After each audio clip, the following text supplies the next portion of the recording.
This is your League City Animal Shelter Volunteer Weekly Up. These are the Forever Homes the week of March 8th, 2016. For help needed, as PetSmart goes, we really need to get regular helpers with PetSmart. The goal is that I have at least a minimum of 2 helpers per shift every Saturday and every Sunday.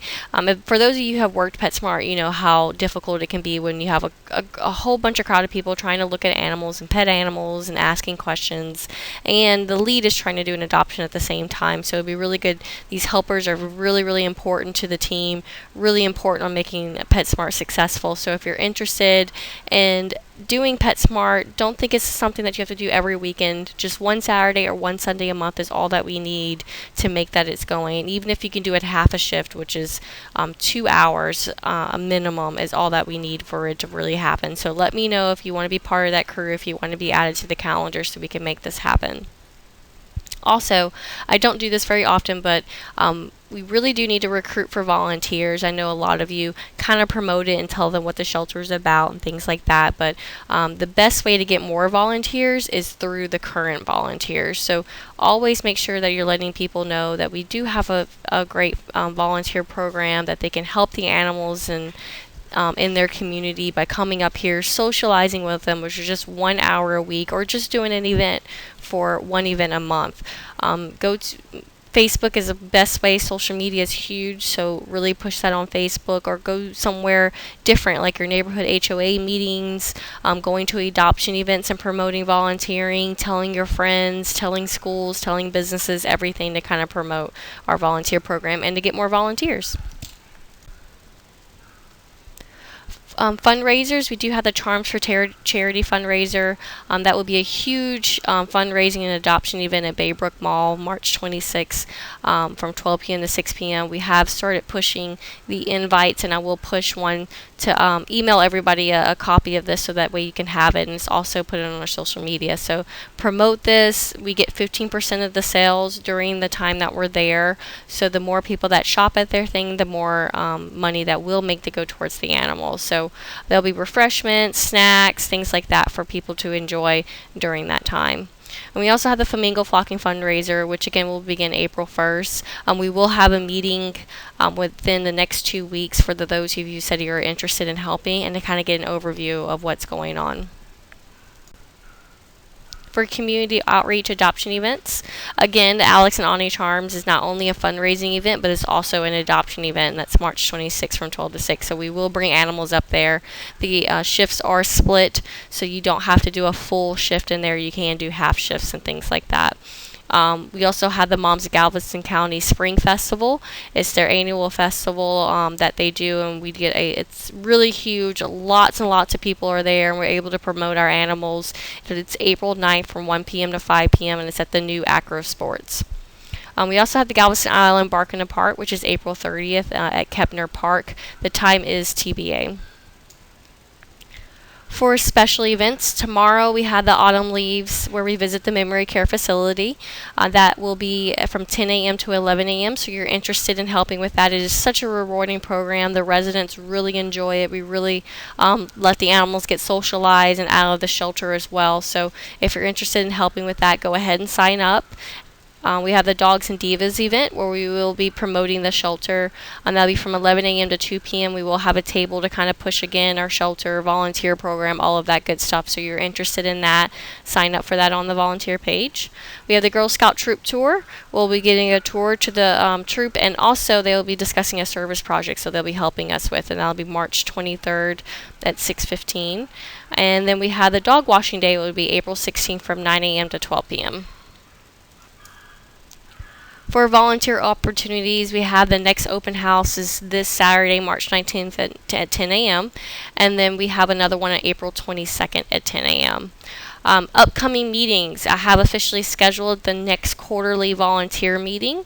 All volunteers are welcome to this meeting to kind of discuss new things. I always do some type of seminar or training for volunteers to know, and then y'all are able to do an open discussion where you can ask questions and hopefully get answers and all of that good stuff. So that'll be April 18th from 6 p.m. to 8 p.m. at the League City Civic Center. There we'll be discussing shelter cat enrichment, doggy group play, which we'll be hoping to start that new program soon, an update on the new shelter building, and of course, like I said, an open discussion period. We also had the quarterly mentor meeting, and this is for mentors only. That'll be May 16th from 6 p.m. to 8 p.m. at the League City Civic Center. There we will actually be training all of the Level 4 volunteers for doggy group play, going over safer assessments, and again, an open discussion and much more. For shelter news, we have the Easter special this Saturday, March 19th. It'll be a $5 microchipping for all League City residents. So really try to promote that. It's a great way to kind of get a better on our pet retention and getting animals right back home whenever they get out. So microchipping is fantastic for that. So we will have that special going on for all the Lake City residents. Also, we have a St. Patty's Day special that will be March 17th. Anybody who wears green to the shelter will get a $20 adoption that day. So really push that so we can get more adoptions out and get some lucky animals home. And we have a towel and fleece donation drive going on right now. We're kind of low on towels and low on the thin fleece blankets that we use a lot here. So we'll take used or new. There is a graphic that will post on the League City Animal Shelter city page, so look out for that. And we will be pushing that to kind of get donations. Also, we have, I wanted to give a reminder out for everybody to make sure you pay attention to the signs on the kennels. This is very important. Make sure you're looking for the inside only signs. Those are for the puppies, and puppies are not allowed to go outside. This is a health safety issue. We don't want them to get sick while they're outside and things like that. So that's why we play with them in the get acquainted room. So make sure you're paying attention to that. Also, make sure you're paying attention if they can't go out that day. A lot of the times the animals, they were fine before, but then they got spayed and neutered, so we're trying to keep them calm, keep them quiet, so we don't let them run around and play and go crazy. So make sure you're looking out for that. Also, like I mentioned before, we will be starting safer assessments. These assessments was conducted, it was taken over by the ASPCA, and it's basically a predictive, consistent method for evaluating the probability of canine aggression in individual dogs. It's a 7-item assessment, and it usually takes no more than 10 minutes per dog to complete them, and we will be trying to implement this on every single animal that comes in, so that way we're able to get a really good idea on whether there's any type of aggression going on, whether it be food, fear, or anything like that, and also to know is there anything that we can do to kind of help this animal, rehabilitate them to put them up for adoption. So just kind of keep an eye out for that. For now, it will be staff only that is doing those assessments, and hopefully we'll be able to get a better idea of the personality of the animal as well. And for a volunteer spotlight, I'd like everybody to meet Abigail. So Abigail is one of our feline friend volunteers. She started volunteering with us in July of last year. She is one of our fantastic feline friend volunteers. She's always very dedicated to come in and play with the animals. She loves them like they're her own, and she's just an absolute pleasure to work with. So much that she was even nominated by the staff for the Feline Friend Rookie of the Year last year. So thank you so much, Abigail, again for your dedication and consistently coming into the shelter and helping with our animals. And that's it, everybody. I hope everybody has a really good week, and especially a really good St. Patty's Day, and I will see y'all soon.